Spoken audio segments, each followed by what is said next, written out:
আসসালামু আলাইকুম। আশা করি সবাই সুস্থ আছেন। দ্বিতীয় বিশ্বযুদ্ধ পরবর্তী আধুনিক ইতিহাসে বর্তমানে আমরা অত্যন্ত সংকটময় ও ক্রিটিক্যাল একটি সময় পার করছি। বিশেষ করে যুক্তরাষ্ট্রের বর্তমান সামরিক ও পররাষ্ট্র নীতি এমন এক ঝুঁকিপূর্ণ পর্যায়ে পৌঁছেছে যা যে কোনো সময় বড় ধরনের সংঘাতের সূত্রপাত ঘটাতে পারে। আন্তর্জাতিক সংস্থা বা নিয়মনীতির তোয়াক্কা না করে দেশটি এখন শুধুমাত্র নিজেদের স্বার্থ রক্ষায় মরিয়া, আর এর প্রভাব দক্ষিণ এশিয়া সহ সমগ্র এশিয়া অঞ্চলে অত্যন্ত জোরালোভাবে অনুভূত হচ্ছে। সম্প্রতি একটি চাঞ্চল্যকর দৃশ্য বিশ্ব গণমাধ্যমের নজরে এসেছে। আফগানিস্তানের হিন্দুকুশ পর্বতমালায় যুক্তরাষ্ট্রের তৈরি একটি অত্যাধুনিক MQ-9 রিপার ড্রোন বিধ্বস্ত অবস্থায় পাওয়া গেছে। যদিও পাকিস্তান ও আফগানিস্তান সীমান্তে নিয়মিত অভিযান চলছে, তবে পাকিস্তানের কাছে এই ড্রোনটি নেই। এই অঞ্চলে বর্তমানে একমাত্র ভারতের কাছেই এই ঘাতক ড্রোন রয়েছে। ভারত ইতোমধ্যে প্রায় 18 থেকে 20টি MQ-9 ড্রোন ক্রয়ের চুক্তি করেছে এবং বর্তমানে কিছু ড্রোন লিজ নিয়ে পরিচালনা করছে। আন্তর্জাতিক সংবাদমাধ্যমগুলো দাবি করছে হিন্দুকুশ পর্বতমালায় বিধ্বস্ত হওয়া ড্রোনটি ভারতের, যা আফগান সীমান্ত এলাকায় গোয়েন্দা মিশনে নিয়োজিত ছিল। ধারণা করা হচ্ছে পাকিস্তানের বিমান প্রতিরক্ষা ব্যবস্থা বা এয়ার ডিফেন্স সিস্টেম এটি ভূপাতিত করেছে। যদিও ভারত, পাকিস্তান বা আফগানিস্তান কোনো পক্ষই এখন পর্যন্ত এই বিষয়ে দাপ্তরিক কোনো বিবৃতি দেয়নি। তবে এই ঘটনাটি ইঙ্গিত দিচ্ছে যে আফগানিস্তানের সার্বভৌমত্ব লঙ্ঘনের মাধ্যমে এই অঞ্চলে নতুন করে যুদ্ধের প্রেক্ষাপট তৈরি করা হচ্ছে। এমনকি যে কোনো মুহূর্তে আফগানিস্তানের বাগরাম বিমানঘাঁটি দখলের লক্ষ্যে যুক্তরাষ্ট্র বড় ধরনের হামলা চালাতে পারে বলেও বিশ্লেষকরা মনে করছেন। যুক্তরাষ্ট্র সাধারণত যে কোনো বড় সামরিক পদক্ষেপ একা গ্রহণ করে না, তারা ইউরোপীয় ইউনিয়নকে সাথে নিয়ে নিজেদের আকাঙ্ক্ষা বাস্তবায়ন করে।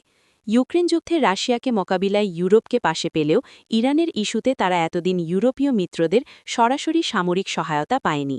তবে বর্তমানে দৃশ্যপট পরিবর্তিত হচ্ছে। ভেনেজুয়েলার তেল ভাণ্ডারের ওপর নিয়ন্ত্রণ প্রতিষ্ঠার চেষ্টার পাশাপাশি মধ্যপ্রাচ্যেও তৎপরতা বেড়েছে। ইরানের সংবাদমাধ্যম মেহের নিউজ এজেন্সি নিশ্চিত করেছে যে যুক্তরাজ্য, ফ্রান্স এবং যুক্তরাষ্ট্র যৌথভাবে সিরিয়ার অভ্যন্তরে হামলা শুরু করেছে। যদিও তারা বলছে তাদের লক্ষ্য হচ্ছে কথিত ISIS, কিন্তু মধ্যপ্রাচ্যের অনেক সংবাদমাধ্যম দাবি করছে এই হামলার মূল লক্ষ্য ছিল সিরিয়ায় অবস্থানরত ইরানপন্থী প্রক্সি বাহিনীগুলো। ইউরোপীয় দেশগুলো এখন তাদের অভ্যন্তরীণ জনমত গঠনের জন্য ISIS-এর উত্থানের নতুন গল্প তৈরি করছে, যাতে মধ্যপ্রাচ্যে তাদের সামরিক হস্তক্ষেপকে বৈধতা দেওয়া যায়। মূলত ইরানকে চারদিক থেকে ঘিরে ফেলার এটি একটি সুদূর প্রসারী নীল নকশা। ভেনেজুয়েলায় চীনের বিশাল বিনিয়োগ রয়েছে, প্রায় 60 থেকে 100 বিলিয়ন ডলার।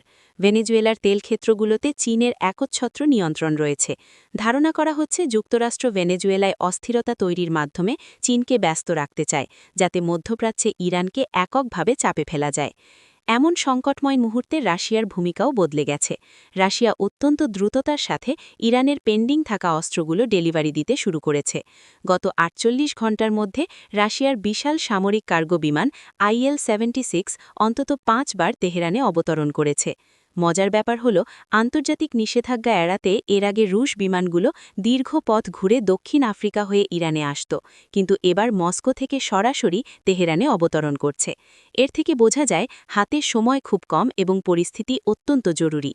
সামরিক বিশেষজ্ঞদের মতে রাশিয়া তাদের নিজস্ব বহরের জন্য সংরক্ষিত অন্তত 16টি Su-35 যুদ্ধবিমান জরুরি ভিত্তিতে ইরানকে সরবরাহ করছে।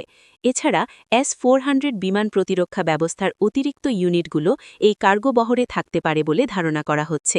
রাশিয়া ও ইরানের এই নজিরভিন্ন সামরিক সহযোগিতা বিশ্ব রাজনীতিতে নতুন কোনো ঝড়ের আভাস দিচ্ছে কিনা তা সময়ই বলে দেবে। বিশ্বের এই অস্থিতিশীল পরিস্থিতির দিকে আমাদের তীক্ষ্ণ নজর রাখা জরুরি। পরবর্তী আপডেট পেতে আমাদের সাথেই থাকুন। সবাই ভালো থাকবেন, সুস্থ থাকবেন। আল্লাহ হাফেজ।